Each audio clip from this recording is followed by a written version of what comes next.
Hello, నేను మీ CS రావు. ఆంధ్రప్రదేశ్ ముఖ్యమంత్రి చంద్రబాబు నాయుడు ప్రభావం తెలంగాణ మీద పడింది. రేవంత్ రెడ్డిని తాకింది. ఆయన కూడా రియాక్ట్ అయ్యారు. ఏ విషయంలో రియాక్ట్ అయ్యారు, ఎందుకు రియాక్ట్ అయ్యారు, రేవంత్ రెడ్డి చంద్రబాబు నాయుడు గురించి ఏం మాట్లాడారు, చంద్రబాబు నాయుడు 18 గంటలు పనిచేస్తారు కాబట్టి తాను కూడా ఆ స్థాయిలో పనిచేయాల్సిన అవసరం ఉంది అనేటువంటి అభిప్రాయానికి రేవంత్ రెడ్డి రావడానికి కారణం ఏంటి అనే దాని మీద విశ్లేషించుకునేటువంటి ప్రయత్నం చేద్దాం. వాస్తవంగా చంద్రబాబు నాయుడు అలాగే రేవంత్ రెడ్డి ఇద్దరు గురు శిష్యులు అని అంటూ ఉంటారు. కానీ ఆ విషయాన్ని రేవంత్ రెడ్డి ఒప్పుకోడు. కేవలం తన సమకాలీకుడు తప్ప నేను ఆయన శిష్యుని కాదు, చంద్రబాబు నాయుడు శిష్యుని కాదు అని చెప్పి చెప్తూ ఉంటారు.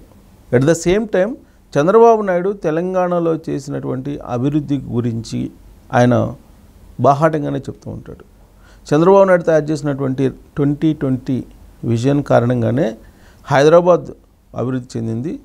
ఫలితంగా తెలంగాణ వ్యాప్తంగా ఇవాళ అందరూ హాయిగా ఉన్నారు, రెవెన్యూ పెరిగింది, రాష్ట్రం బాగుంది అనేటువంటి విషయాన్ని రేవంత్ రెడ్డి చెప్తూ ఉంటారు. అంతేకాదు మాజీ మంత్రి కేటీఆర్ కూడా ఒకానొక సందర్భంలో రాజకీయంగా చంద్రబాబు నాయుడిని విమర్శించవచ్చు కానీ ఆయన విజన్ని తప్పు పట్టలేము అనేటువంటి విషయాన్ని కేటీఆర్ కూడా చెప్పడం జరిగింది.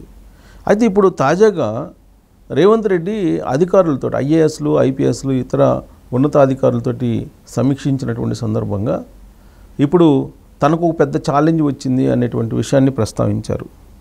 అలాగే చంద్రబాబు నాయుడుతోటి పోటీ పడి పనిచేయాల్సిందే, లేదంటే వెనకబడిపోతాము అనేటువంటి ఒక అభిప్రాయాన్ని ఉద్యోగులు మధ్యకు తీసుకెళ్ళాడు. చంద్రబాబు నాయుడు గురించి బాగా తెలుసు రేవంత్ రెడ్డికి. కారణం ఏంటంటే రేవంత్ రెడ్డి ఆల్మోస్ట్ 10 సంవత్సరాల పాటు వరుసగా తెలుగుదేశం పార్టీలో పనిచేశారు. ఆయన రాజకీయ జీవితం మొత్తం 90% తెలుగుదేశం పార్టీ నుంచే జరిగింది. తొలుత టీఆర్ఎస్ పార్టీ నుంచి ఆయన జడ్పీటీసీ అయినప్పటికీ కూడా ఆ తర్వాత ఎమ్మెల్సీగా తెలుగుదేశం పార్టీలో నుంచి తెలుగుదేశం పార్టీ మద్దతుతో గెలిచి ఆయన చట్టసభల్లోకి వెళ్ళారు. ఆయన స్వతంత్రంగా పోటీ చేసి తాను ఎమ్మెల్సీగా చట్టసభల్లోకి అడుగుపెట్టానని చెప్తుంటారు. కానీ రేవంత్ రెడ్డి ఆ రోజున ఎమ్మెల్సీ కావడానికి తెలుగుదేశం పార్టీ మద్దతు ఇవ్వటం కారణంగానే ఆయన ఎమ్మెల్సీ అయ్యారు. అక్కడి నుంచి ఆయన చట్టసభల్లో ఆయన ప్రస్థానం ప్రారంభమైంది. 2 సార్లు తెలుగుదేశం పార్టీ నుంచి కొడంగల్ నుంచి ఎమ్మెల్యే కూడా అయ్యారు. ఆ తర్వాత తెలుగుదేశం పార్టీలో అధికార ప్రతినిధిగా ఆయన ప్రయాణం సాగిస్తూ వర్కింగ్ ప్రెసిడెంట్ కావటం, ఆ తర్వాత ఓటుకు నోటు కేసులో చిక్కుకోవటం, తెలుగుదేశం పార్టీ తెలంగాణలో బలహీనపడటం, ఆ తర్వాత కాంగ్రెస్ పార్టీ వర్కింగ్ ప్రెసిడెంట్గా కాంగ్రెస్లో చేరడం, కాంగ్రెస్ వర్కింగ్ ప్రెసిడెంట్గా పనిచేసినటువంటి కొన్ని నెలల్లోనే ఆయనకి పీసీసీ అధ్యక్ష పదవి రావటం, సీన్ కట్ చేస్తే ఆయన ముఖ్యమంత్రి కావడం, ఇవన్నీ కూడా ఒక సినిమాలాగా జరిగిపోయాయి. కన్ను మూసి కన్ను తెరిసే లోపల ఎలా అంటారో అలా జరిగిపోయాయి. కాంగ్రెస్ పార్టీలో సుదీర్ఘకాలం పాటు దాదాపు 3-4 దశాబ్దాల పాటు పనిచేసినటువంటి వాళ్ళకి కూడా సాధ్యం కానిటువంటి దాన్ని రేవంత్ రెడ్డి జస్ట్ 3 సంవత్సరాల్లోనే కాంగ్రెస్ పార్టీలో తన సత్తా ఏంటో చూపించాడు. అందుకే బహుశా హోంగార్డులకి, ఐపీఎస్లకి పొంతను పెట్టి ఆయన ఒక సందర్భంలో మాట్లాడారు. అయితే ఇప్పుడు చంద్రబాబు నాయుడు విషయంలో చంద్రబాబు నాయుడు ఆంధ్రప్రదేశ్కి ముఖ్యమంత్రి అయిన వెంటనే పక్క రాష్ట్రంతో పోటీ పడాలి అనేటువంటి ఉద్దేశంతో పాజిటివ్ యాంగిల్లో రేవంత్ రెడ్డి ముందుకొచ్చారు. చంద్రబాబు నాయుడు 18 గంటలు పనిచేయాలి కాబట్టి మనం కూడా 18 గంటలు పనిచేయాలి అనేది ఉద్యోగుల్లోకి తీసుకెళ్లారు. అంటే ఒక పాజిటివ్ కోణం నుంచి ఇరు రాష్ట్రాల అభివృద్ధికి బాటలు వేసేదానికి ఆయన సంకేతాలు ఇస్తూ చంద్రబాబు నాయుడు ఎలా పనిచేస్తారు, ఆయన పని రాక్షసుడు అనే సంగతి రేవంత్ రెడ్డికి తెలుసు.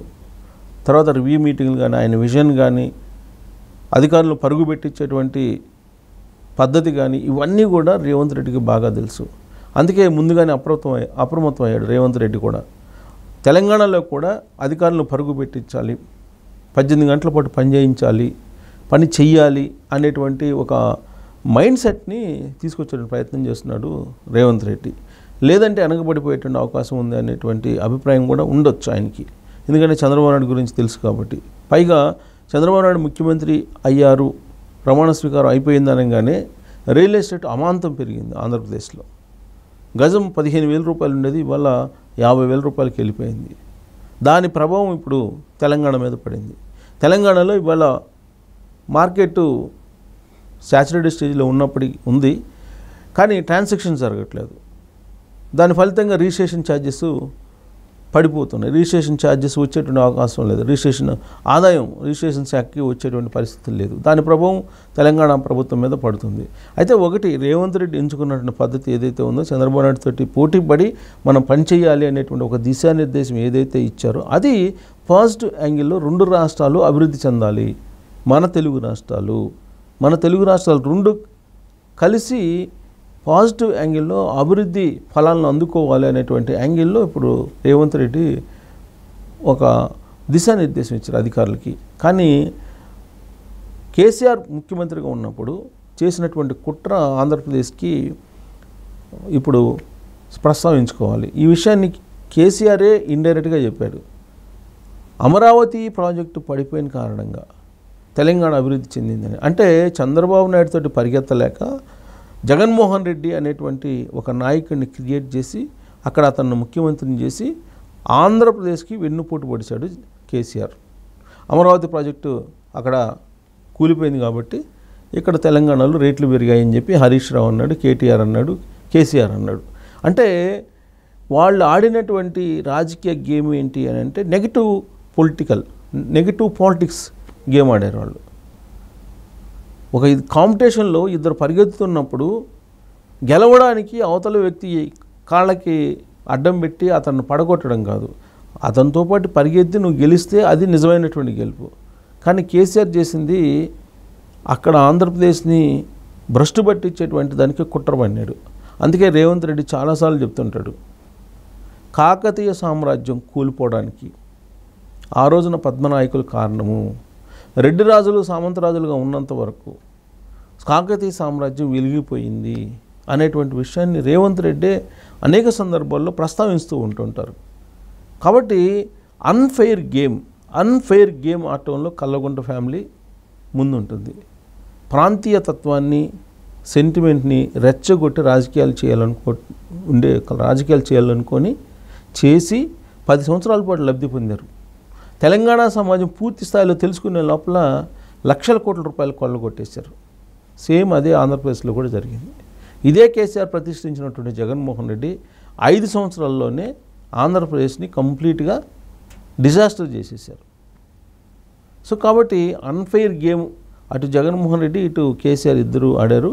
ఫెయిర్ గేమ్ ఆడటానికి 2 రాష్ట్రాలని అభివృద్ధి పదాన తీసుకెళ్ళడానికి రేవంత్ రెడ్డి ముందుకు వస్తున్నారు. చంద్రబాబు నాయుడు ముఖ్యమంత్రి అక్కడ కావడంతో అక్కడ జరుగుతున్నటువంటి అభివృద్ధి, పరుగు పెట్టేటువంటి పరిస్థితులు, రియల్ ఎస్టేట్ ఇవన్నీ కనిపిస్తూ ఉన్నాయి. అందుకే మనం కూడా పరిగెత్తుదాం, మీరు కూడా సిద్ధంగా అండి.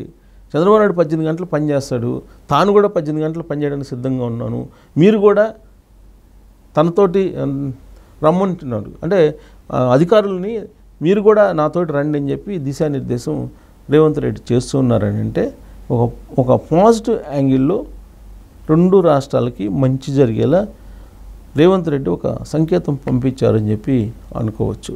గతంలో లేనటువంటి వాతావరణం ఇప్పుడు కనిపిస్తుంది. దీన్ని చెడగొట్టడానికి కొంతమంది మాజీ మంత్రులు ఆంధ్రప్రదేశ్ని తెలంగాణని మళ్ళీ కలపబోతున్నారు, కలిపేసే అవకాశం ఉందనేటువంటి గాసిప్స్ మొదలుపెట్టారు. అది ఇప్పట్లో సాధ్యం కాదు, అసలు పూర్తిగా సాధ్యం కాదని చెప్పి మనం చెప్పలేం. కానీ ఎందుకంటే దేశాలే కలిసిపోయినటువంటి చరిత్ర ఉంది ప్రపంచంలో. అలాంటప్పుడు 2 తెలుగు రాష్ట్రాలు మళ్ళీ కలవు అని చెప్పి మనం చెప్పలేము ఇప్పుడు. కానీ ఇప్పుడైతే మాత్రం సాధ్యం కాదు, ఇప్పటికిప్పుడైతే సాధ్యం అయ్యేటువంటి పరిస్థితి కాదు. 2 రాష్ట్రాలు కలిసేటువంటి అవకాశమే లేదు అని చెప్పి చెప్పచ్చు మనం. అయితే ఇప్పుడు జరుగుతున్నదంతా కూడా పాజిటివ్ యాంగిల్లో జరుగుతోంది. సో 2 రాష్ట్రాల్లో అభివృద్ధి చెందడానికి మార్గం సుగమమైంది రేవంత్ రెడ్డి తాజా వ్యాఖ్యల వల్ల అని చెప్పి మనం చెప్పచ్చు.